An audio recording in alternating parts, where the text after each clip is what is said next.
System कैसा? Sir आवाज नहीं आ रही। Yes sir. Oh my God आवाज नहीं आ रही? ये सब बहुत कट रही है सर, कट नहीं रही है, आ ही अभी नहीं भी? रही है। सर आ रही है। अब आ रही है, अब आ रही है। अच्छा आ रही, अब आ रही है। देखो, डाइजेशन में कई सारे स्टेप आते हैं, तो मैं एक 1 बाय 1 स्टेप को आपके साथ शेयर करता हूँ। ठीक है, सो देखिए, सबसे पहला स्टेप आता है डाइजेशन में, है ना। सो rather than digestion, digestive system की हम बात करते हैं। हम प्रॉपर जब भी पढ़ते हैं तो हम डाइजेस्टिव सिस्टम को पढ़ते हैं। तो डाइजेस्टिव सिस्टम में कौन कौन से पार्ट आते हैं?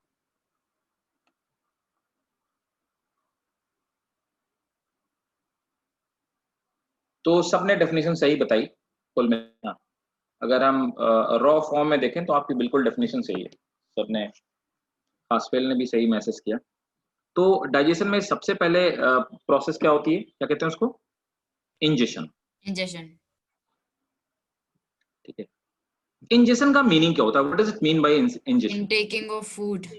ठीक है, the process of taking food, है ना, the process of taking food. अच्छा, अब इसका क्या मतलब हुआ? Process of taking food, various, there are various method in various organism. जैसे कि अगर मैं बात करूं तो जैसे लीच की बात की जाए तो लीच का कैसे मोड होता है? लीच में एब्जॉर्प्टिव मोड होता है। एक्सक्यूज मी सर, जी बेटा, बताओ Janvi. Am I audible sir? या you are audible to me, am I audible to you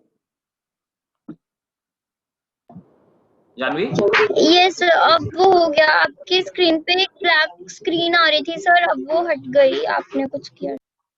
नहीं नहीं नहीं, मैंने कुछ नहीं किया। ठीक है, तो देखिए, लीच क्या है? तो लीच में एब्जॉर्प्टिव मोड होता है ना। अब देखो, मॉस्किटो का अगर बात करेंगे,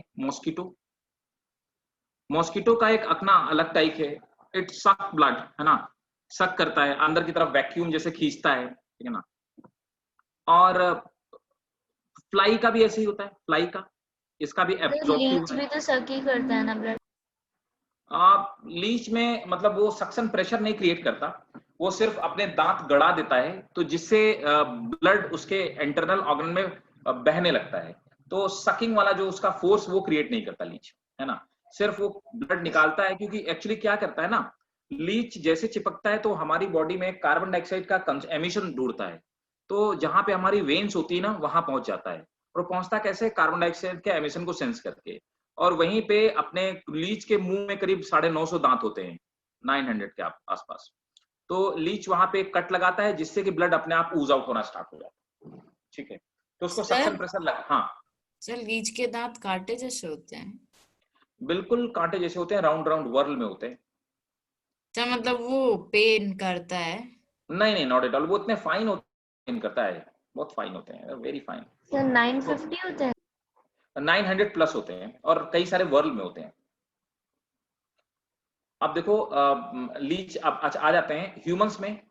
तो ह्यूमंस क्या करते हैं? हम बाइट्स में खाते हैं, है ना। So we take food in bites. तो बाइट्स में अगर हम खाते हैं, टुकड़े में खाते हैं।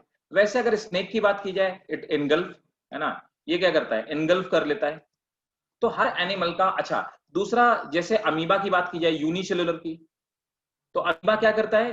अमीबा कैसे करता है? Phagocytosis. Yes yes sir. Sir. हाँ, ये सब इंजेक्शन के मोड ही तो हैं। और दूसरा, अगर वो लिक्विड फूड लेता है तो क्या करता है? पिनोसाइटोसिस, है ना। तो हर एनिमल में फूड के लेने का तरीका अपना अलग अलग होता है। So the process of taking food in total we call it ingestion, है ना। तो पहला तो पार्ट हो गया इंजेशन। इंजेशन वाले पार्ट में जो हमारा मतलब हिस्सा पार्टिसिपेट करता है, वो दैट इज माउथ। तो इंजेशन में माउथ पार्टिसिपेट करता है। अब आते हैं दूसरा वाला पार्ट। अब दूसरे पार्ट में आते हैं हम लोग डाइजेशन। डाइजेशन में हमारी बॉडी के वेरियस पार्ट पार्टिसिपेट करते हैं, ठीक है ना। तो सबसे पहले डाइजेशन हमारे कहां से स्टार्ट हो जाता है? Oesophagus. Oesophagus.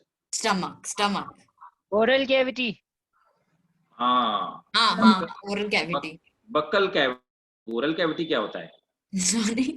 Oral cavity, oral नहीं कहते। टूथब्रश की बात थोड़ा ना वो हो रही है। टूथब्रश की बात करने लगा। और क्या, बक्कल कैविटी बोलते हैं, बायोलॉजी के स्टूडेंट हो, ऐसे नहीं बोलो, बक्कल कैविटी। सो बक्कल कैविटी मतलब that is space inside mouth. तो माउथ में हमारे बकल कैविटी में, अच्छा इसमें पार्टिसिपेट, बकल कैविटी में माउथ मतलब माउथ तो वाला पार्ट होगा जिससे हम फूड इंटेक करते हैं। अच्छा, बकल कैविटी में कौन सी ऐसी चीज है जो डाइजेशन में पार्टिसिपेट करती है या हेल्प टंग, सलाइवरी ग्लैंड। Salivary enzymes. हाँ, अरे शाबाश, तो स्लाइवरी ग्लैंड है ना, तो ये काम करती है स्लाइवरी ग्लैंड। तो स्लाइवरी ग्लैंड पार्टिसिपेट करती हैं। अब कितने टाइप की होती हैं, कैसे कैसे होती है, अपन थोड़ी देर बाद बात करते हैं। सर हाँ टंग को भी, सर टंग को भी तो कह सकते हैं ना, क्योंकि टंग के मूवमेंट से ही पार्टिकल्स क्या कहते हैं फ्लो में टुकड़ों में वो होते हैं। टीथ के अलावा टंग भी हेल्प करता है, तो वो कह सकते हैं ना। हाँ, वो तो मैकेनिकल पार्ट हो गया यार, है ना, कब तो वो क्रशिंग में हेल्प करता है, दे आर पेरिफेरल ऑर्गन, है ना। अब देखो नेक्स्ट आते हैं बकल कैविटी के अलावा, फिर आते हैं स्टमक। तो स्टमक में हमारे डाइजेस्टिव जूसेस पाए जाते हैं, तो वो किन से निकलते हैं, तो स्टमक में जब हमारे फूड चला जाता है तो स्टमक में हेल्प करती कौन, गॉल ब्लैडर। गॉल ब्लैडर यहाँ कैसे आ गया, सर उसके जूसेस, मैंने बोला उसके जूसेस, पैनक्रियास। गॉल ब्लैडर के जूसेस स्टमक में काम करते हैं। अच्छा, कब से, सर लिवर से भेजे गए थे। चुप चुप, इंटेस्टाइन। अब देखिए इंटेस्टाइन में क्या होता है, इंटेस्टाइन में हमारे दो, हाँ डियोजिनम नहीं आएगा बीच में? अरे मेरे प्रभु, ड्यूडिनम, जोजिनम, ड्यूडिनम है ना, they all are part of stomach, they have been divided on the basis of that is merely physical division, है ना, ठीक है। Yes sir. आप, हाँ अभी कुछ मत बोलो, अभी सुनो जो मैं बता रहा हूं। अब इंटेस्टाइन में सबसे पहले जहां से इंटेस्टाइन स्टार्ट होती है वहां पर सबसे पहले जो ग्लैंड ओपन होती है वो है लिवर, है ना। इंटेस्टाइन लिवर से शुरू होती है। हाँ, तुमने देखा ना यूट्यूब में बहुत सारे, फेसबुक में वीडियो आते हैं किसी आदमी ने कुत्ते को मार दिया, है ना, सुना है। सर पीछे वाले कुत्ते को। सीरियसली ऐसी फीलिंग मेरे अंदर भी आ रही है अभी। अब मुझे लगा कि वो पता नहीं एक लड़की ने कुत्ते को दबा के मार दिया था, कैसे मार दिया, ऐसे ही, ठीक है। ये disturbing element, I hate them. अब सबसे पहले इंटेस्टाइन में लिवर करता है ना। अब लिवर क्या करता है, लिवर एक स्पेशल टाइप का डाइजेस्टिव एंजाइम रिलीज करता है, that is called bile juice, ठीक है। तो बाइल जूस एक तरह का डाइजेस्टिव, एक मिनट रुकना यार,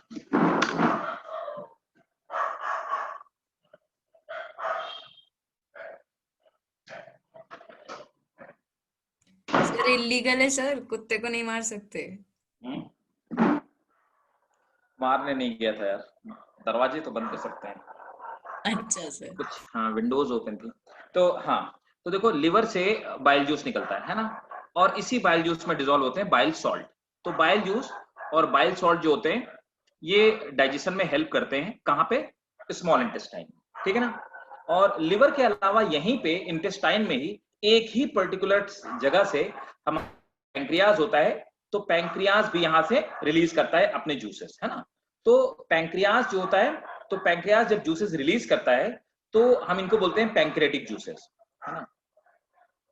अच्छा, पैंक्रियाज जो है ना, पैंक्रेटिक जूसेस, पैंक्रियाज जो है ये एंडोक्राइन ग्लैंड भी और एक्सोक्राइन ग्लैंड भी है, मतलब कि ये एंजाइम डाइजेशन में भी पार्टिसिपेट करती है और ये दूसरा पार्टिसिपेट करती है हमारे एंडोक्राइन हार्मोनल सिस्टम में।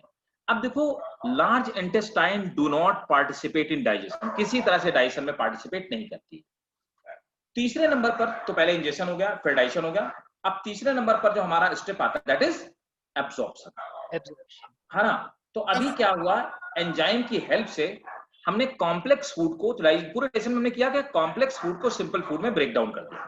अब इसमें से जो ब्रोकन मोनोमर्स हैं, है ना, तो जितने भी न्यूट्रिएंट हैं तो उनको एब्जॉर्ब कर लिया। सो न्यूट्रिएंट एब्जॉर्ब, तो न्यूट्रिएंट को एब्जॉर्ब कर लिया गया, ठीक है। अब आते हैं चौथे नंबर पे।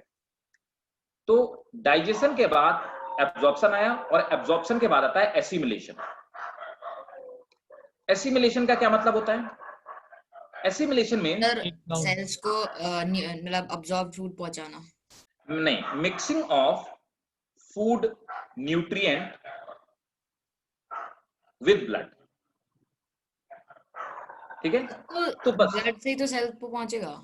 नहीं, वो ट्रांसपोर्ट का पार्ट हो गया, ठीक है ना, that is part of transportation, है ना, वो आप ब्लड ट्रांसपोर्ट में उसको इंक्लूड करेंगे, वो एसिमिलेशन में नहीं। एसिमिलेशन का मतलब होता है मैत्री कि शुगर का ब्लड में डिसॉल्व हो जाना, है ना, कार्बोहाइड्रेट का ब्लड में डिसॉल्व हो जाना, फैट ड्रॉपलेट्स का ब्लड में डिसॉल्व हो जाना, विटामिन का ब्लड में डिसॉल्व हो जाना, that part is called assimilation, ठीक है। तो एब्जॉर्ब होने के बाद वो गया कहां? ब्लड में मिक्स हो गया, ठीक है ना। अब आते हैं 5th नंबर पे। इसके बाद आता है defecation. Defecation must not be confuse with excretion, both are the different thing. So आप यहीं से याद रखिएगा, defecation is different from excretion.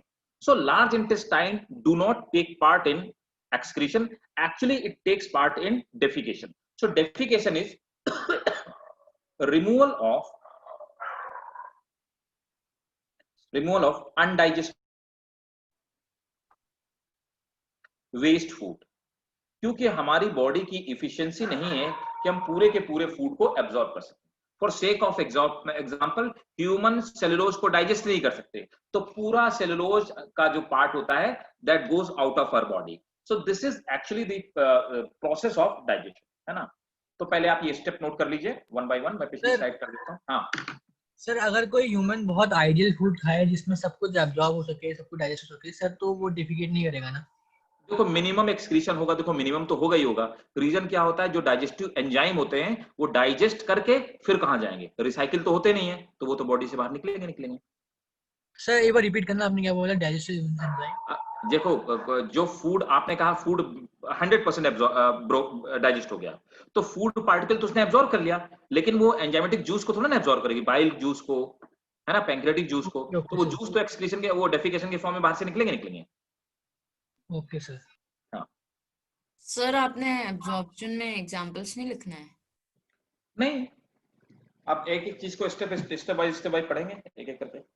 अच्छा सर जी डन। और सर अगर हम इफ सपोज कोई ऐसा खाना खाते हैं जो डायरेक्ट आके असिमिलेट हो, जिसमें बाइल जूस ऐसे कंपोनेंट की जरूरत ही ना हो, तो बिल्कुल एक्सक्रीशन नहीं होगा, लिमिट मतलब मिनिमल एक्सक्रीशन। तुम समझो जो एस्ट्रोनॉट होते हैं वो ऐसे ही खाना खाते हैं भैया, है ना। पाउडर खाते हैं। हाँ, लेकिन कुछ ना कुछ अमाउंट में तो एक्सक्रीशन होता ही होता है ना। Yes sir. तुम समझो कि हमारी स्किन से मतलब अगर 2 दिन ना नहाया जाए, ठीक है ना, तो कितना गंदा हो जाएगा। सर क्या हो जाएगा स्किन को? तो स्किन में गंदगी निकलेगी ना बहुत सारी, तो एक्सक्रीशन तो हुआ। कैसी गंदगी सर? अरे हमारे जो ये ग्लैंड्स, जितनी सारी स्वेट ग्लैंड्स हैं, तो स्वेट ग्लैंड से ऑयल एक्सक्रीट होता है, नाइट्रोजनस वेस्ट एक्सक्रीट होते हैं, वाटर इवेपोरेट होता है, तो वो सब एक्यूमुलेट तो होने लगता है स्किन के बाहर। हाँ सर, वो तो मैं समझ रही हूँ, दिखता तो नहीं है ना, लेकिन वो दिखता नहीं है। नहीं सर, मैंने तो नहीं देखा ऐसे। एक हफ्ते नहीं नहाओगे तब विजिबल होगा, ऐसे जल्दी जल्दी थोड़ा विजिबल होगा। अच्छा राइट, एक बार कर सकते हो, सर्दी आने वाली है वैसे। नहीं सर नहीं।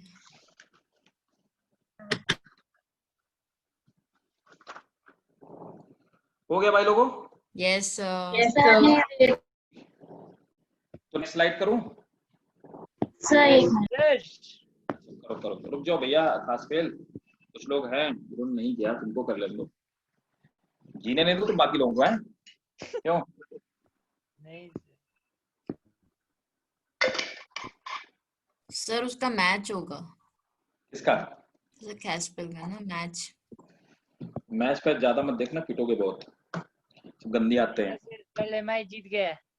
22 लोग मिलकर के न जाने कितने सारे लोगों का, 22 करोड़ लोगों का कैरियर खराब कर रहे हैं। नहीं सर, वो सर आपने बड़ी बात कर दी। ठीक है, अब देखो एसिमिलेशन और डाइजेशन।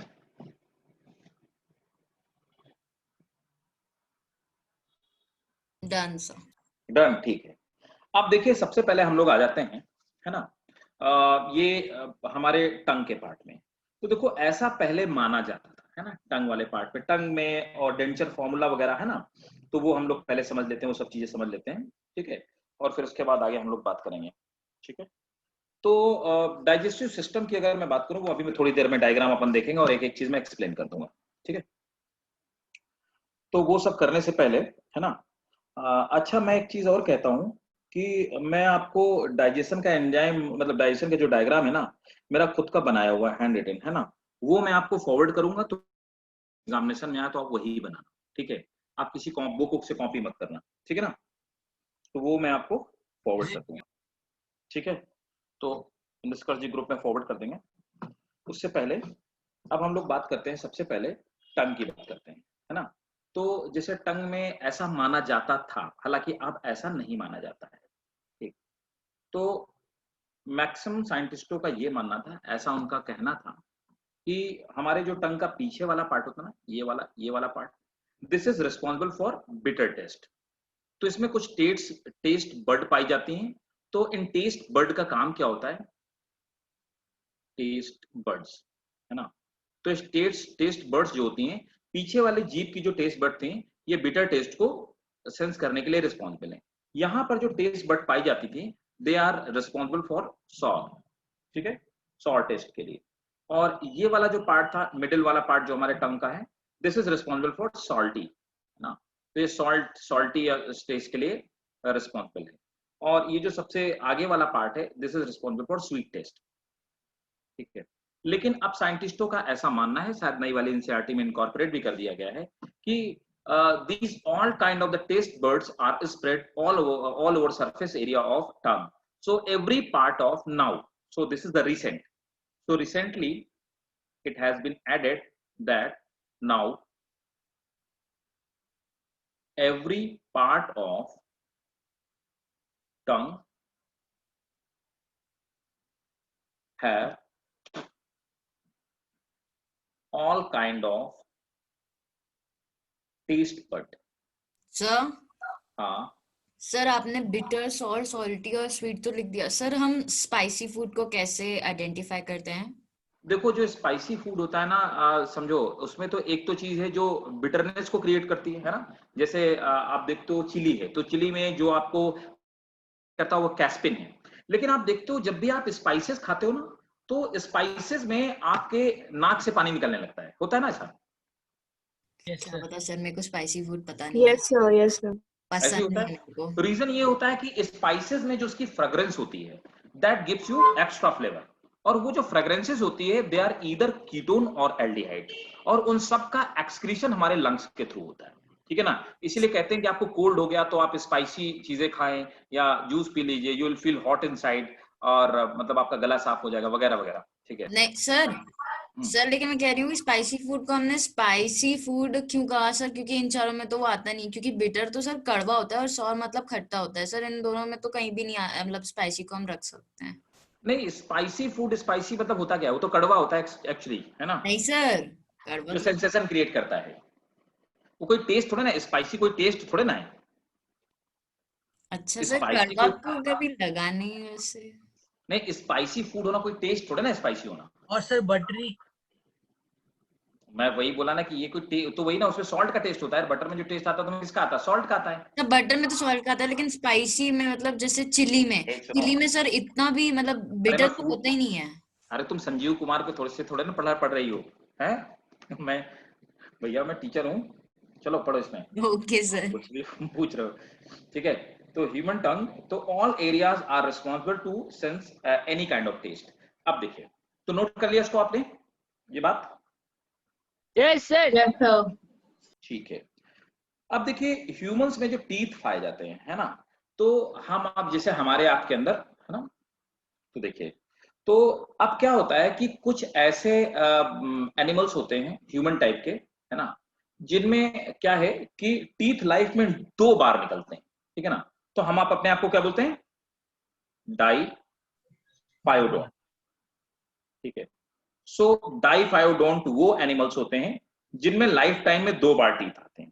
पहले बार तो they have 2 set of milk teeth, मैं लिखवा दूंगा अभी। तो पहले जो सेट होता है उसको हम लोग बोलते हैं मिल्क टीथ, है ना। और दूसरा वो सेट कैसे होता है, एंड जैसे उनको हम लोग बोलते हैं परमानेंट टीथ। तो नोट करेंगे, diphyodont are those animals which have diphyodont are those animal which have two sets of teeth. Two sets of teeth. That is, teeth comes out. That is, teeth comes out twice in their life cycle. Teeth comes out twice in their life cycle. The first teeth are milk teeth, or they are also called deciduous teeth. Deciduous teeth. They are also called deciduous teeth. And the second one are permanent teeth. ठीक है, इसी में जी तो मेरे को एक question पूछना था सर। क्या कहते हैं, जिनसे पहले तो मिल्क टीथ जब होते हैं तो सर जितने गिर जाने होते हैं उतने गिर जाते हैं सर, कुछ जो रह जाते हैं ना, मैंने सुना है वो परमानेंट बन जाते हैं आफ्टरवर्ड्स, मतलब वो गिरते ही नहीं है तो परमानेंट होते हैं फिर वो। हाँ, ये these are minor error you can say, है ना, तो ऐसा होता है, ये बात सही है, ऐसा होता है। और कई बार लाइफ में बाहर में गिर जाते हैं तो निकल भी आते हैं, ऐसा भी होता है सर। बट ऐसा क्यों होता है? ये फिजियोलॉजिकल प्रॉब्लम है। देखो, हम जब मैत्री डिस्कशन करते हैं ना तो 32 टीथ का 32 टीथ का डिस्कशन करते हैं, तो आपको लगता है कि 32 टीथ होते हैं सब में? नहीं सर, 32 तो नहीं, 32 नहीं होते होंगे, लेकिन कम से कम 28 होते होंगे तो फिर भी, लेकिन उनके बस 6-7 फ्रीक्वेंसी समझो, फ्रीक्वेंसी क्या होती है? Out of 1 lakh only single person will have 32 teeth, that is the frequency. But humans में हम आइडियल 32 लेते हैं। तो जब भी आप किसी भी चीज का डिस्कशन करते हैं ना, ये science, you always considered ideal conditions, ठीक है? तो हम बात आइडियलिज्म की करते हैं सर। ये लेकिन मोस्ट ऑफ द केसेस में होता है कि जिनके नहीं गिरे, जैसे कुछ बहुत कम नंबर में गिर जाते हैं, जैसे 6-7 गिर गए, गिरने होंगे, और बहुत सारे रह जाते हैं सर। तो ये करना कि हम हमेशा आइडियल कंडीशन लेते हैं साइंस में। तो आइडियली 20 दांत गिर के दोबारा निकलना चाहिए एक परफेक्ट ह्यूमन बीइंग में। सर आइडियली ज्यादा लेना चाहिए या फिर वो जो मतलब मोस्ट केसेस में होता है? नहीं, डेविएशन और वेरिएशंस आप कहाँ लेते हो? आप कोई भी इक्वेशन सॉल्व करते हो तो पीवी इक्वल टू एनआरटी से सॉल्व करते हो। आपने कभी उसके अलावा किसी नहीं ना सर? लेकिन पीवी एनआरटी मोस्ट केसेस में होता भी तो है ना, उसमें कोई एक्सेप्शन होगा तो एक दे होगा। मोस्ट ऑफ केसेस में नहीं होता है PV equal to NRT. Ideal gases कितनी है? सिर्फ आइडियल गैसेस तो फॉर्मूला को फॉलो करती हैं। अच्छा, वैसे हाँ। तो वही मैं बोलता हूँ, हम हमेशा साइंस में आइडियलिज्म लेते हैं, ये बात याद रखिए। Exceptions are never followed, this is a slang in this science. Okay, mainly in biology में हम ये बोलते हैं exceptions are never followed. Exceptions ये आइडियल नेचर से कुछ ज्यादा ही होते हैं क्या सर? देखा जाए तो एक्सेप्शन ज्यादा होते हैं, मतलब आइडियल यस सर। नहीं है। नहीं Harshit, that is variation not exception. Variation और एक्सेप्शन में बहुत फर्क होता है। We always take human body temperature 98.6 Fahrenheit. यही होते हैं ना? We always take blood pressure 80-120. लेकिन भाई साहब, इसके लिए कंडीशन होती है।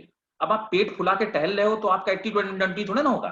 Yes sir. या आप पूरे एक्सरे मशीन जैसे दिखाई दे रहे हो तो 80-120 थोड़े ना होगा। वो ये कहते हैं कि एक आदमी होगा जिसका वेट 70 किलोग्राम होगा, उसने 1 घंटे पहले खाना नहीं खाया होगा और ना ही वो भूखा होगा। उस आदमी को जिस रूम में बैठाया जाएगा उसका टेम्परेचर 25 डिग्री सेंटीग्रेड होगा, रूम टेम्परेचर पे होगा। वहां पर प्रेशर, ठीक है, प्रेशर आइडियल प्रेशर होगा, 1 एटमॉस्फेरिक प्रेशर होगा। फिर ये कहा जाएगा उसको किसी तरह की शारीरिक और मानसिक बीमारी नहीं होगी, फिजियोलॉजिकल और फिजिकल किसी तरह की कोई डिजीज नहीं होगी, कोई डिफेक्ट नहीं होगा। समझ रहे हैं? मेंटली भी वो आदमी परेशान नहीं होगा, तब जाकर के उसका ये टेम्परेचर, ये ब्लड प्रेशर आएगा। So there are ideal conditions. और पहले ह्यूमन तो उस आइडियल कंडीशन में फॉलो हो। आप कह रहे हो आपके दांत गिर जा रहे हैं, भैया आप में डेफिशिएंसी होगी। इंडिया में 70% बच्चे तो मेल न्यूट्रिशन का शिकार हैं। तो दांत गिर जा रहे हैं मतलब? भाई अगर दोबारा से दांत नहीं निकल रहे हैं, 20 आउट ऑफ जो आप कह रहे हो कि मोस्ट ऑफ लोगों में 20 आउट ऑफ 20 पूरे नहीं गिरते हैं, तो मैत्री देखो रीजन क्या है कि इंडिया में 100% जो बच्चे हैं they are not well nutriated. Maggi खाने से बॉडी में न्यूट्रिशन थोड़ा चला जाता है। सर सर सर सर एक मिनट सर, आप जो कह रहे हैं ना मैल न्यूट्रिशन, मैं बिल्कुल मैल न्यूट्रिशन वाले चिल्ड्रन की बात नहीं कर रही हूँ सर, मैं नॉर्मल चिल्ड्रन की बात कर रही हूँ, उनके भी दांत नहीं गिरते हैं, मतलब नहीं गिरते। Health is something different. Hardly out of 1 lakh आदमी में, पढ़े लिखे 1 लाख आदमी में एक आदमी होगा जो प्रॉपर डाइट लेता होगा। मेरी बात आप याद रखना और इसको क्रॉस चेक करना।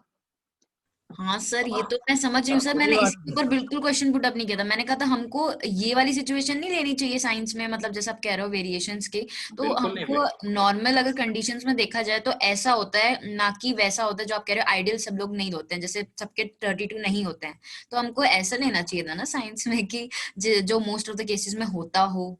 नहीं मैत्री, इंडिया में वो अलग वेरिएशन होगा, साउथ अफ्रीका में अलग वेरिएशन होगा, यूरोप में अलग वेरिएशन होगा, क्लाइमेटिक कंडीशंस के हिसाब अफ्रीका से। में दांत लोगों के पूरे गिर जाते होंगे आप ये कह रहे हो, और इंडिया में थोड़े लोगों के गिरते होंगे? हाँ ऑब्वियसली ऐसा ही तो होता होगा।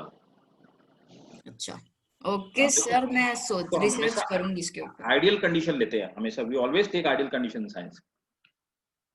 अब तुम एक बात बताओ, तुमने मैनिक्यू देखा होगा सब कपड़ों के शोरूम में, कभी देखा है किसी मैनिक्यू का पेट फूला हुआ होता हो? देखा कभी? नहीं ना? नहीं। हाँ, लेकिन क्या होता है कि ह्यूमंस आजकल तो मतलब 100 में से 90 लोगों का पेट फूला होता है। देखा कभी? नहीं होता ना? तो अब मैनिक्यू वैसा क्यों नहीं रखा जाए? तुमको कहना, अब तुम्हारे हिसाब से तो ये कहना चाहिए कि भाई एक काम करो, जो लेवाइस जीन्स के क्या बोलते हैं, एक में जो मैनिक्यू रखा होना चाहिए उसका पेट निकला होना चाहिए 38 इंच बाहर, क्योंकि नॉर्मली लोगों को पेट निकला होता है, लेकिन वो तो एक फिट मैनिक्यू लेते हैं ना जो एकदम मॉडल के जैसा दिखाई देता है। So the reason behind it, whenever we take any condition, whenever we take any situation, we always take ideal condition. किसी में science, physics, chemistry, biology, maths, anywhere. So you always take, और उससे हम deviation को follow करते हैं. That is the rule of science. तभी हम चीजों को स्टडी कर सकते हैं। अब देखो, तो डायोफायोडांट में नोट करेंगे the third molar, अंडरलाइन करना, this is very important, NEET का क्वेश्चन है। third molar of human being is called wisdom teeth. Third molar of human being sir आपने थर्ड कहा? third molar of human being is called wisdom sir teeth. Repeat कर दीजिए please. Third molar, क्या repeat कर दीजिए? third molar of human being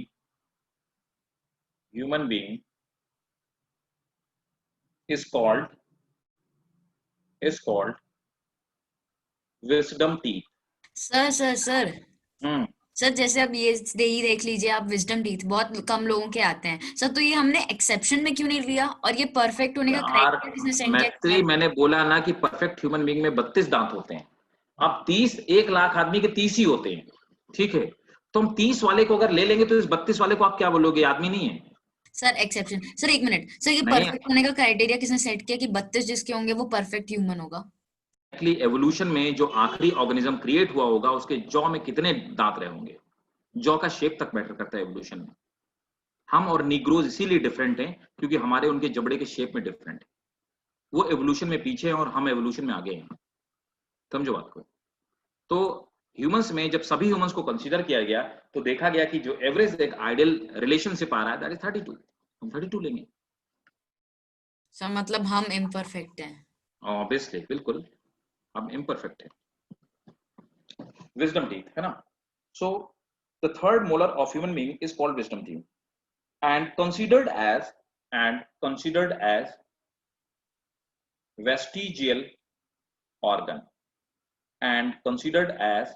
vestigial organ so would you please tell me what are the vestigial organs? Sir जिनका कोई मतलब function नहीं होता है और ह्यूमन बॉडी में, और सर वो सिर्फ अकरेंस के लिए होते हैं, जैसे हमारे अपेंडिक्स है। हाँ, हमारे जो एंसेस्टर्स में पाए जाते थे और उनका हमारे एंसेस्टर में यूज था, लेकिन हमारे अंदर उनका यूज अब नहीं बचा है, बट अभी भी वो हमारी बॉडी में पाए जाते हैं, but they are useless for us, they are called vestigial organ. ठीक है सर हाँ सर ये मेल्स में निपल भी वही होते हैं ना वेस्टिजियल ऑर्गन? बिल्कुल नहीं, उनको हम नहीं, they are not vestigial organ, you are taking wrong way. Males में एक्चुअली क्या होता है कि एंड्रोजन्स पाए जाते हैं, टेस्टोस्टेरोन्स पाए जाते हैं, प्रोजेस्टेरोन और ऑस्ट्रोजन इनका सीक्रेशन नहीं होता है दूसरा एक्स क्रोमोसोम ना होने की वजह से। अगर ये वेस्टिजियल ऑर्गन होता तो गाइनोकोमास्टिया क्या है फिर। लेकिन अगर कुछ मेल्स ऐसे होते हैं जिनमें प्रोजेस्टेरोन और एस्ट्रोजन का सीक्रेशन होने लगता है, उनके मेमोरी ग्लैंड्स बड़े भी हो जाते हैं और उनमें लैक्टेशन भी स्टार्ट हो जाता है, that is also that is called gynaecomastia. ठीक है, तो that is not vestigial organ, they are just male और फीमेल में है ना उनका होना कि एक्स और वाई क्रोमोसोम की वजह से। सर तो वो लैक्टेट तो तभी करेंगे ना अगर वो इंसान प्रेग्नेंट हो तो? नहीं भाई, हाँ मेमोरी जरूरी थोड़ा ना है, ये तो आप फीमेल्स की बात कर रहे हो, वो तो आप फीमेल की बात कर रहे हैं, ऐसा नहीं होता। सर मतलब फीमेल्स में भी बिना प्रेगनेंसी के लैक्टेशन हो सकता है? नहीं, फीमेल्स में ऐसा नहीं होता है, बट मेल्स में ऐसा पॉसिबल हो सकता है ओवर सीक्रेशन की वजह से। सर ये पॉसिबल है या फिर आप बता रहे हो कि हो चुका है? नहीं, ऐसा पॉसिबल है। अच्छा मतलब ऐसा पॉसिबल बता रहे हो, पॉसिबिलिटी बता रहे हो। गाइनोकोमास्टिया डिजीज भैया, गाइनोकोमास्टिया डिजीज अच्छा इज इट पढ़ाऊंगा मैं, एक से डिजीज। तो किस चीज की? यार अभी मैं आप पढ़ाऊंगा तुम लोगों को एंडोक्राइन सिस्टम में, ठीक है। सर मेरा ये क्वेश्चन नहीं था सर, विजडम क्यों कहते हैं इनको, मेरा ये क्वेश्चन था। विजडम यार ये तो सिनोनिमस है ना, ऐसा माना जाता है कि 30 साल के बाद ये निकलते हैं, तब तक आदमी को बुद्धि आ जाती है, सिंबॉलिकल। अच्छा सर ओके। तुम लोग ऐसे पढ़ोगे तो कितने दिन में कर पाओगे भैया, हैं? सर अब आपने चैप्टर ही ऐसा शुरू किया है, इंटरेस्ट रुकता ही नहीं है। चैप्टर पूरा बायोलॉजी ऐसा है, ठीक है, complete biology is very interesting subject भाई, ठीक है। राइट, अब देखो जो हमारा डेंटल फॉर्मूला होता है ना, डेंटल फॉर्मूला, तो एक परफेक्ट ह्यूमन का डेंटल फॉर्मूला क्या होता है?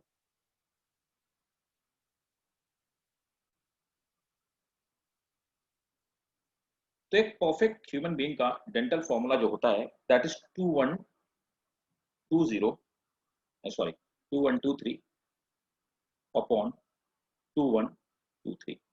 तो होता यूं है कि जितने हमारे ऊपर वाले जॉ में जो दांत पाए जाते हैं उतने हमारे नीचे वाले जॉ में दांत पाए जाते हैं, और ऊपर वाले और नीचे वाले जॉ में जो टीथ पाए जाते हैं उनमें भी 8 जो इधर होते हैं उन्हीं के 8 इधर कॉपी होती है। तो हम ये कह सकते हैं कि हमारे अंदर 8 टीथ के सेट पाए जाते हैं और उन्हीं 8 टीथ की हमारे बॉडी में कॉपीज पाई जाती हैं। So out of these 8 teeth जो आगे वाले दांत होते हैं हमारे वो इस तरह के कुछ होते हैं ऐसे। तो ये जो आगे वाले दांत हैं इनको हम लोग बोलते हैं इंसीजर। इंसीजर का क्या काम होता है? इंसाइजर का बाइट, टीयरिंग, टीयरिंग, बाइट करना, काटना, बाइटिंग, काट लेना, ठीक है। तो जैसे गाय बैल भैंस ये क्या करते हैं कि बाइट करके है ना वो सब घास वगैरह बाइट कर लेते, काट लेते हैं, है ना। इसके बाद एक नुकीला सा दांत होता है कैनाइन। ना? हाँ, तो ये कैनाइन होता है। कैनाइन मेनली उन जानवरों में पाया जाता है जो मेनली क्या है, कार्निवोर, कार्निवोर। वो मांस के फाड़ने का काम करता है, ठीक है। सो कैनाइन का काम होता है टीयरिंग, ये फाड़ने के काम आता है, मीट वगैरह को फाड़ने के, ठीक है ना। अब इसके बाद हमारे पास 2 दांत ऐसे होते हैं, है ना, इनको हम बोलते हैं, इनका काम होता है च्यूइंग करना, चबाना, है ना। सो दे आर प्रीमोलर। तो प्रीमोलर का काम होता है च्यूइंग, चबाना, ठीक है। इसके बाद 3 मोलर पाए जाते हैं। ये तीसरा वाला जो मोलर है इसकी बात कही जा रही थी, ये वेस्टिजियल है। तो ये 3 मोलर्स पाए जाते हैं। ये जो 3 मोलर्स हैं इनका फंक्शन होता है ग्राइंडिंग, महीन करके किसी चीज को पीसना। सर लास्ट वाला ही होता है विजडम? हाँ बेटा, लास्ट वाला ही विजडम टीथ होता है हमेशा, और ये बहुत कम लोगों में निकलता है, कुछ लोगों में 30 साल के बाद निकलता है। लेकिन out of 1 lakh 1 person will have since birth, 1 lakh में से एक आदमी जरूर ऐसा होगा जिसके पास स्टार्टिंग से एक प्रीमोलर होता है। सर पहले नॉर्मल होता है फिर बाद में वो गिर के विजडम आता? नहीं, ये होता ही नहीं लोगों में नॉर्मली, और 30-32 साल के बाद ये निकलता है लोगों में। सर तो सिर्फ 2 ही होते हैं? हाँ, इस तरह 2 ही होते हैं नॉर्मली लोगों में। सर इसका काम तो है, इसको वेस्टिजियल फिर क्यों कहा गया? इसका काम तो है ग्राइंड इस करना। पीछे वाले का एक्चुअली काम नहीं, ये फंक्शन नहीं करता ग्राइंड करने का काम तो हमारे आगे के दो ही करते हैं। सर मतलब काम है इसका लेकिन ये करता नहीं है, ऐसा कुछ? एक्चुअली क्या मैत्री, इतने अंदर तक खाना ही नहीं जा सकता, सच बात ये। हमारे जबड़े ऐसे बने हुए हैं कि इतने अंदर तक तो फूड ही नहीं जा सकता है। सर ये वेस्टिजियल है, मतलब हमारे एंसेस्टर में ये काम करता था। बिल्कुल, हमारे एंसेस्टर जो थे उनमें पाया जाता था और फंक्शनल था। ठीक है, अब हम आते हैं, तो ये तो हमारे डेंटल फॉर्मूला में परमानेंट टीथ हो गए, ठीक है ना। मिल्क टीथ का फॉर्मूला क्या होता है? सर ये डेंटल फॉर्मूला 2 1 2 3 क्यों है, मतलब? देखो ना बेटा, 2 इंसीजर, 1 कैनाइन, 2 प्रीमोलर और 3 मोलर, अच्छा हाँ सर, है ना। यस अब सर। मिल्क टीथ की अगर हम बात करें तो हमारा फॉर्मूला होगा 2120, ठीक है, और 2120। आप समझ गए होंगे आप कौन सा नहीं पाया जाता। यस मिल्क टीथ कितने होते हैं? 20। कई बार पूछा जाता है कितने दांत हमारी लाइफ में 2 बार आते हैं? 20। कितने दांत ऐसे होते हैं हमारी लाइफ में जो सिर्फ एक ही बार आते हैं? कितने? 3 हाँ 6 6 6 अरे यार 20 में 32 माइनस करो भैया, सॉरी 12 सर 12, ठीक है। हाँ, नोट कर लिया? खास पे कुछ पूछ रहे हो? नहीं सर, मैंने 12 ही कहा। ठीक है, नोट कर लिया? No sir. करो करो जल्दी से करो। समझा? सर एक बात पूछनी थी बोलो।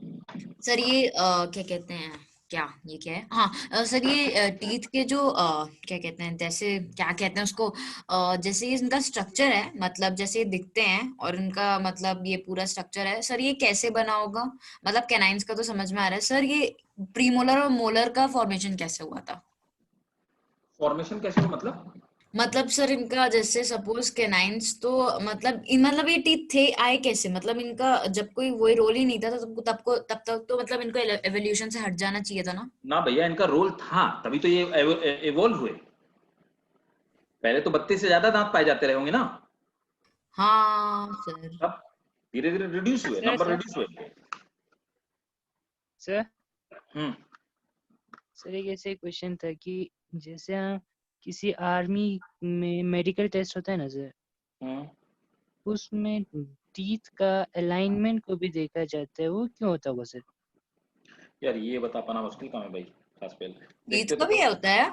बहुत सारी चीजों को देखते हैं, बहुत सारी चीजें। I was in military school, तो आई हैव सीन बहुत सारी चीजें देखते हैं, number of the things. So sir क्यों वो क्या हेल्प करता है, मतलब टीथ कैसे होंगे, वो कैसे हेल्प करेगा? देयर आर एक्चुअली कुछ हार्मोन्स का सीक्रेशन होता है, there are some perfect secretion of hormone. So if hormones are imperfectly secreted, so there must be some body defect, so they just check those body defect. No sir, मैं ये पूछ रही हूँ कि teeth का क्या रोल होगा उसमें, अगर वो क्या कहते हैं जैसा सर डेफिशिएंट तो मुझे समझ में आता है कि ये बॉडी में परफेक्शन होना चाहिए सर, लेकिन टीथ का मैं पूछ रही हूँ अगर ये परफेक्ट नहीं हुए तो उनका फंक्शन क्या होगा अदरवाइज भी? मिलिट्री कुछ होता, डेफिनेटली होता होगा। अगर वो मिलिट्री में फिजियोलॉजिकली चेक करते हैं तो 100% होता होगा। रीजन क्या होता है कि जब भी एनडीए में आप एडमिशन लोगे ना, वो आपको पूरी ह्यूमन फिजियोलॉजी पढ़ाते हैं पूरी। तो नॉर्मली एनडीए में जो बच्चे लिए जाते हैं उनके तो फिजिकल टेस्ट से हो सकता है कि दांत का भी स्ट्रक्चर देखते हो, कि मैंने तो एसएसबी नहीं दिया कभी। सर देखते हैं, मैंने देखा। लेकिन डेफिनेटली आप खास फिर ये एसएसबी में ही देखते होंगे और एनडीए में ही देखते होंगे, नॉर्मल में नहीं देखते होंगे। यस अब देखो सर सर ये बच्चों में क्या कहते हैं, ये मोलर्स क्यों नहीं होते हैं? वो तो मतलब जो मिल्क टीथ होते हैं ना, वो तो सॉकेट में जस्ट जुड़े हुए होते हैं बच्चे में। सर तो मतलब शुरुआत से ही मोलर क्यों नहीं पाए जाते हैं? क्योंकि चबाना तो होता ही है सर, मतलब उनको कुछ कहाँ चबाना होता है यार, छोटे सॉरी बच्चे। ग्राइंडिंग ना ना ना यार, छोटे बच्चे तो थोड़ा सा खाते और निगल लेते हैं उसको, इनगल्फ करते हैं बहुत सारी चीजों को छोटे बच्चे। सर। लेकिन ये जो परमानेंट टीथ आना शुरू होता है तो शायद 6-7 की उम्र तक होता है, तब तक का बच्चा काफी बड़ा हो जाता है ना। आफ्टर 3 ईयर, ठीक है, दे स्टार्ट कमिंग, और बच्चे दांत गिरने लगते हैं 3 साल के बाद, 3-4 साल सर तो 3 साल में गिरते हैं? 3-4 साल बाद तक, पूरे 4 साल में पूरे दांत आ जाते हैं बच्चे के, 3 साल के बाद तक। सर मेरा और 7 साल में पहला दांत गिरा था। वो तो मतलब 9 साल तक 10 साल तक भी बच्चों को गिरते रहते हैं। हाँ, मेरा पहली बार 10 साल में गिरा था। अब देखो, आगे आओ। सर नहीं सर, मुझे एक चीज पूछनी थी सर। सर ये दांत का बॉल, सॉरी क्या बोल रही हूँ मैं, हाँ सर, ये सॉकेट में ना आना टीथ का क्या कहते हैं, ये जेनेटिकल एरर है? सॉकेट में ना आना, यस सर, जैसे मैंने बोला ना, कुछ मतलब जिनके नहीं आते होंगे ऑब्वियसली सर, जिनके नहीं आते होंगे सॉकेट में, वही वाले लोग मतलब वही वाले टीथ परमानेंट बन जाते होंगे मिल्क से। नहीं सॉकेट में ही आते हैं यार दोनों, लेकिन उनमें रूट डीप नहीं पाई जाती, बस इतना होता है। मतलब सर मैं ये बोल रही हूँ सर, मिल्क वाले जो नहीं गिरते हैं और परमानेंट बन जाते हैं सर, तो उनके नीचे ऑब्वियसली वो नहीं होते होंगे, वरना वो टाइम के साथ इवॉल्व होके ऊपर वाला मतलब रिप्लेस कर देते उनमें हैं। एक्चुअली रूट डेवलप हो जाती होगी, डीप रूट, इसलिए वो नहीं गिरते होंगे। सर लेकिन नीचे वाला तो है ना, है कि नहीं है? अरे सर वो भाई, पूछ रही है कि परमानेंट टीथ शुरुआत से ही मतलब होते हैं सॉकेट्स के अंदर, या फिर वो बाद में डेवलप होते हैं? यार वो सॉकेट से ही तो ओरिजिनेट होते हैं, वो तो वही ओरिजिनेट तो, ही वहीं से वो होते होते हैं सर, तो वो बाहर क्यों नहीं आते हैं? हैं। अच्छा मतलब नहीं भाई, मिल्क टीथ, वो परमानेंट टीथ तो मिल्क टीथ गिरने के बाद बनते हैं ना। हाँ हाँ सर, हाँ हाँ तो अभी देते हैं नीचे से मिल्क टीथ को, जिससे मिल्क टीथ गिर जाते हैं और वो हाँ बाहर निकल आते हैं, हाँ। वही तो धक्का तो मैं देते हैं ये सभी नहीं को तो मतलब। पूछ रही हूँ, मैं ये नहीं पूछ रही हूँ। अरे सर एक मिनट सर, मिल्क टीथ है, वो गिरा नहीं, वो परमानेंट बन गया सर, लेकिन उसके नीचे परमानेंट वाला ऑब्वियसली था क्योंकि वो सॉकेट में था, तो लेकिन सर वो एबनॉर्मलिटी थी ना, इसका मतलब वो ओरिजिनेट ही नहीं हुआ उस आदमी के अंदर। वही मैं पूछ रही हूँ, एबनॉर्मलिटी का वो रीजन क्या है? जेनेटिकली वो फिजियोलॉजिकल नहीं भाई, ये जेनेटिकल नहीं होता, ये फिजियोलॉजिकल। तो जेनेटिकल दो दांत एक साथ निकलना जेनेटिकल है, लेकिन फिजियोलॉजिकल बाकी ये तो फिजियोलॉजिकल डेफिशिएंसीज है। सर मेरी बहन के सर एक ट्वाइस मतलब डबल टीथ है, लेकिन उसके मम्मी पापा के नहीं है। तो अब वो अब यार जेनेटिकल 7 जनरेशन पहले किसी न किसी के जरूर रहा होगा, ये समझो। सर, ये होता है 7 जनरेशन पहले? करेक्टरिस्टिक किसी के, अगर आपकी आईज ब्लू हैं, आपके दादा दादी की नहीं, आपके नानी नाना की नहीं है, उनके दादा दादी के नहीं है, तो यकीन मानिए आपकी नानी की लिनियज में, आपके लिनियज में लास्ट 7 जनरेशन में कोई ना कोई ऐसा बंदा रहा होगा जिसकी आईज ब्लू रहेंगी। अच्छा ठीक है सर। देखो अब क्या है कि हमारा जो टीथ होता है, इसमें अंदर की तरफ कुछ ब्लड कैपिलरीज पाई जाती हैं और सेंस करने वाले कुछ न्यूरॉन्स पाए जाते हैं, है ना, जिनको हम पल्प कैविटी कहते हैं। तो इन्हीं में से कुछ न्यूरॉन्स निकले होते हैं और यहाँ तक ब्लड सर्कुलेशन पाया जाता है ना। तो इस कंप्लीट पार्ट को हम लोग कहते हैं पल्प कैविटी। ये पल्प कैविटी हो गया। और ये जो आउटर वाला पार्ट है, इस आउटर वाले पार्ट में गम्स पाए जाते हैं।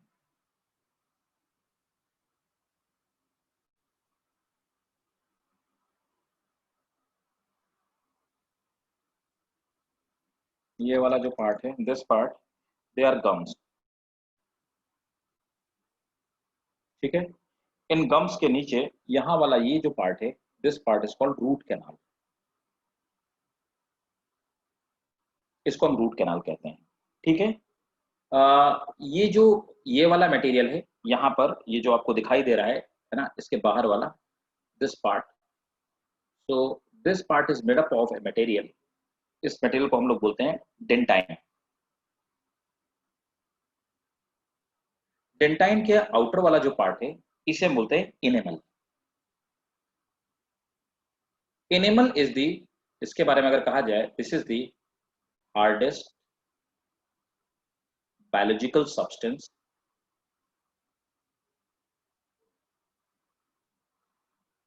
found in animals, found in animal। आप ये डायग्राम बना लीजिए। ठीक है।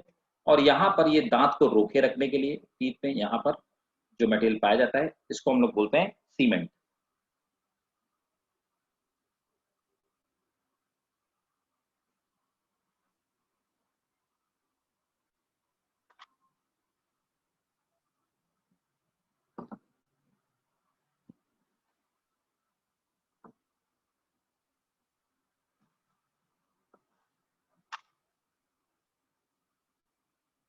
सर हाँ सीमेंट दूसरी तरफ होगा?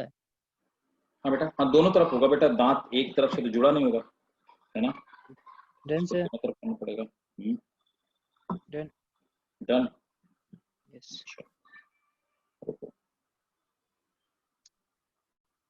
कर लिया भाई सब लोगों ने? सर नहीं वेट। सर, बनाओ बनाओ बेटा। सर ये सीमेंट है कहाँ बाय द वे? ऊपर भी है ना, मतलब जहाँ नहीं पे नहीं है? नीचे नहीं भाई, दांत चिपका हुआ है जिसकी हेल्प से जम अच्छा, इसमें गम्स में, उसको सीमेंट कहते हैं। Okay sir.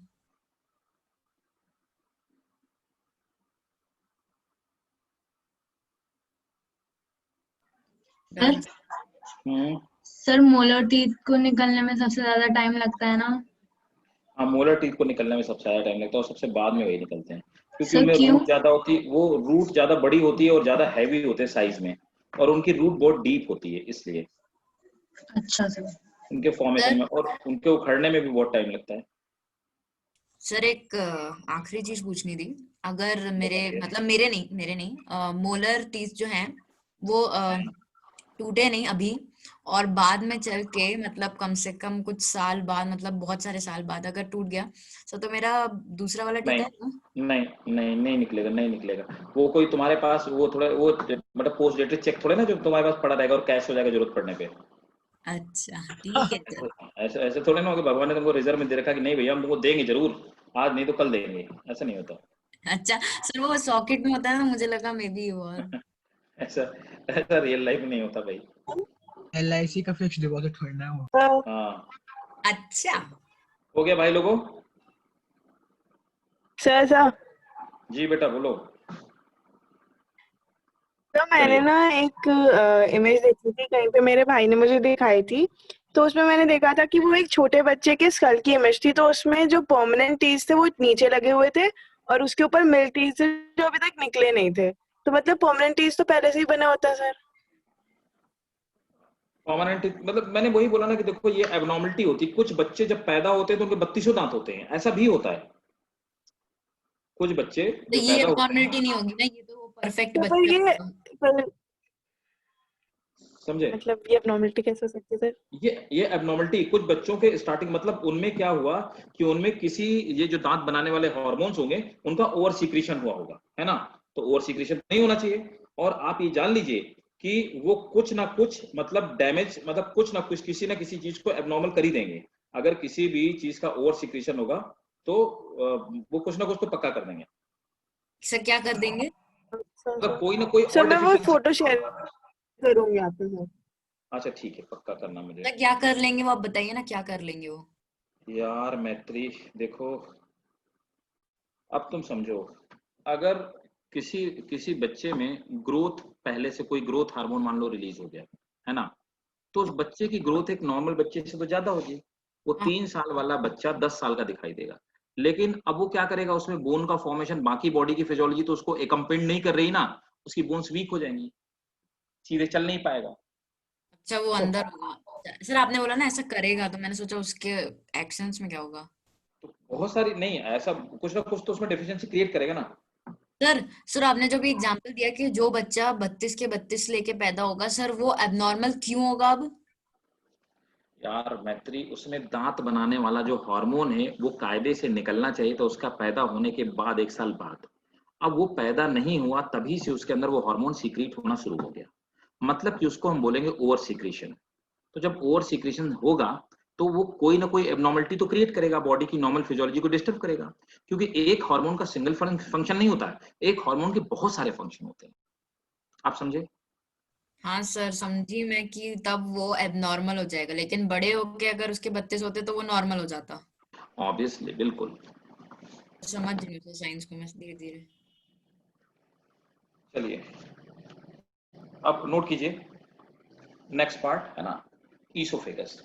ठीक है, तो देखो चलो चलो एक डायग्राम बना देता हूँ, है ना, और आपको मैं बता देता हूँ डाइजेशन का, और ये डायग्राम मैं आपके साथ शेयर कर दूंगा या निष्कर जी को फोटो क्लिक करके दे दूंगा, ठीक है, आप लोग बना लीजिएगा।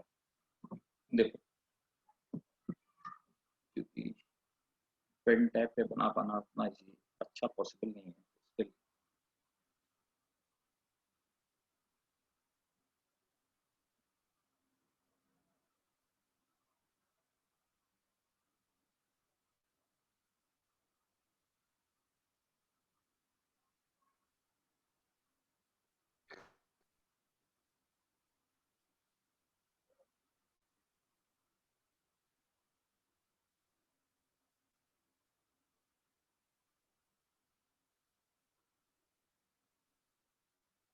ये हमारी एलिमेंट्री कैनाल हो गई।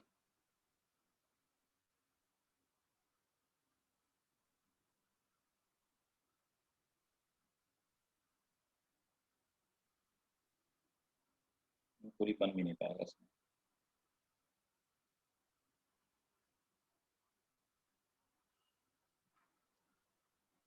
सर जी सर एक लास्ट क्वेश्चन पूछना था सर, ह्यूमन को डाइजेस्ट कर सकता है? बिल्कुल कर सकता है, टिश्यूज तो सब वही होते हैं और कैनाबिलिज्म होता ही है। न्यूगिनी में लोग खा ही जाते हैं इंसानों को, ताइवान में लोग खाते हैं, तो कैनाबिलिज्म तो वैसे ही होता है। तो ये ह्यूमन को डाइजेस्ट कर ही लेते जब खा जाते हैं। और मांस तो सब में वही है ना, टिश्यूज तो सब में वही, जो वर्टिब्रेट में सब में टिश्यूज तो एक ही जैसे होते हैं।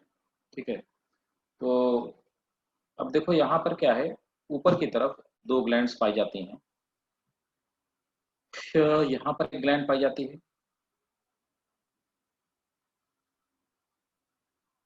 ठीक है, और नीचे की तरफ 2 ग्लैंड्स पाई जाती हैं, एक यहाँ पे और थोड़ा सा इसके आगे, है ना। तो ऊपर वाली जो ग्लैंड है, ठीक है, अभी चलो देख लेंगे ऊपर वाली कौन सी है, नीचे वाली कौन सी है। और यहाँ पर तो ये सलाइवरी ग्लैंड से ऊपर पाई जाती है और नीचे भी पाई जाती है।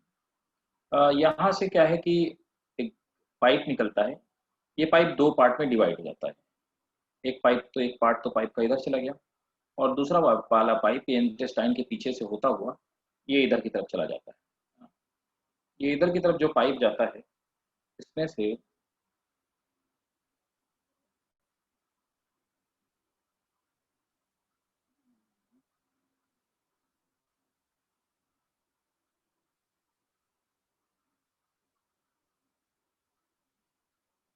ये देखो, तो ये हमारा लीवर वाला पार्ट है ना।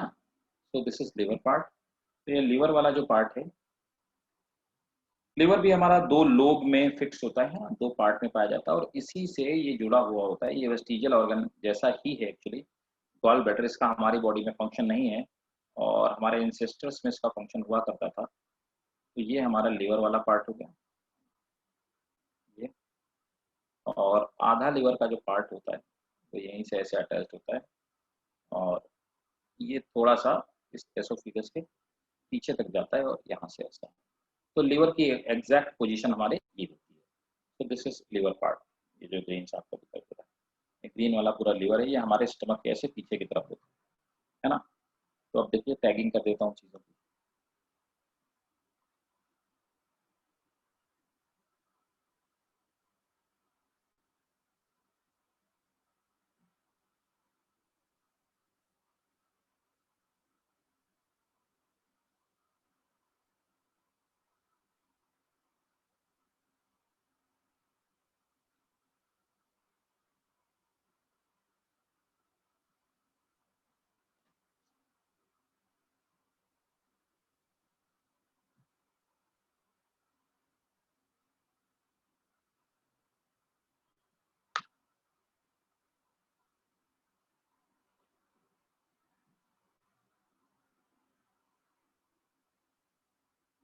तो देखो ये जो हमारा ऊपर वाली जो ग्लैंड है सलाइवरी ग्लैंड, इसको हम लोग बोलते हैं parotid salivary gland.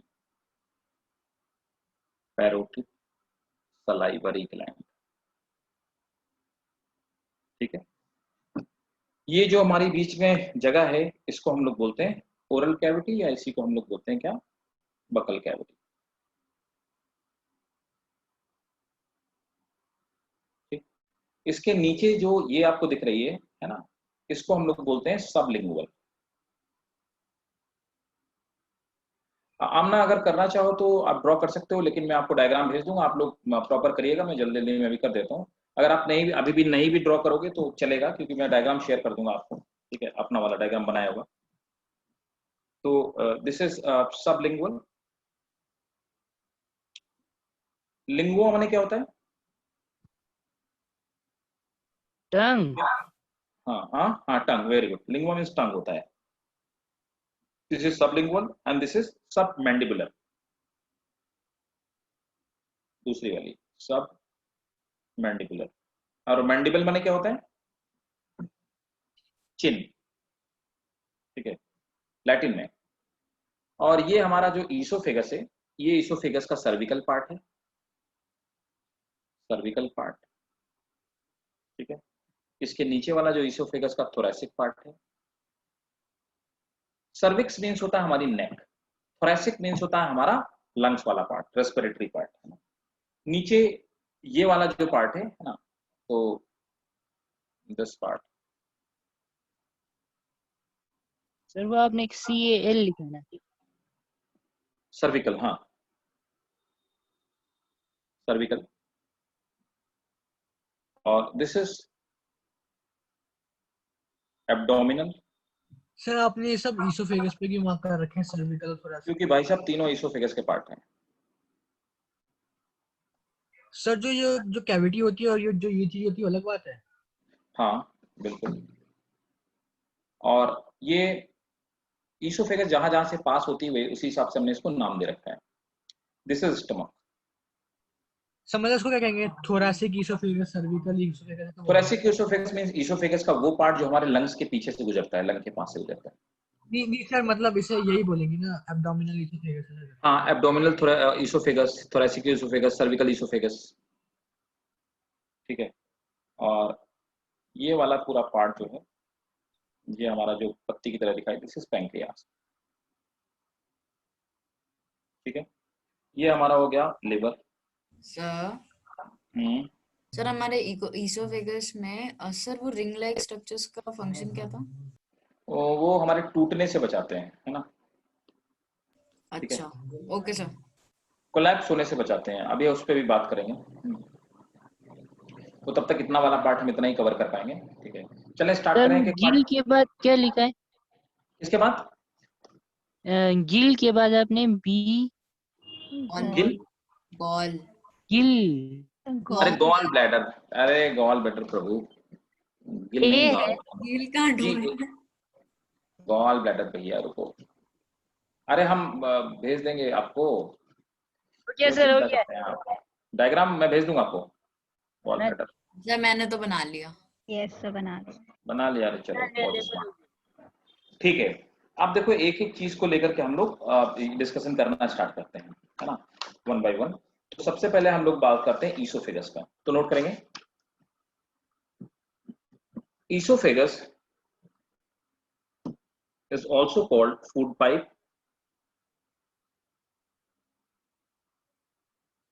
Esophagus is also called food pipe.